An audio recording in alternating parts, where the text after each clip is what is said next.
ئەمڕۆ شەممە 30 نیسانی ساڵی 2022 لیژنەی باڵای بینینی مانگ لە دیوانی وەزارەتی ئەوقاف و کاروباری ئاینی بە هەماهەنگی لەگەڵ لیژنە لاوەچەکان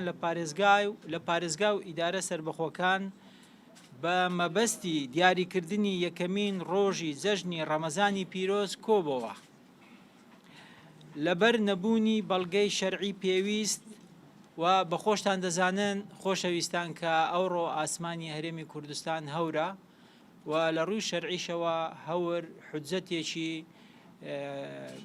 شەرعیە کە مانگ لە هەرێمی کوردستان نابینرێت. دەرکەوت کە مانگ فعلەن لە هەرێمی کوردستان نەبینراوە، بۆیە لیژنەی باڵای بینینی مانگ ڕایدەگەینێت کە سبەی یەکشەممە 1 ئایاری 2022 زاینی بەرامبەر بە 30 ڕەمەزانی ساڵی 1443 کۆچی تەواوکاری مانجی ڕەمەزانی پیرۆزە و ڕۆژی دووشەممە 2 ئایاری ساڵی 2022 زاینی یەکەمین ڕۆژی جەژنی ڕەمەزانی پیرۆزە. لەخوای گەورە دەپاڕێینەوە ڕۆژ و خواپەرستی هەموو لایەک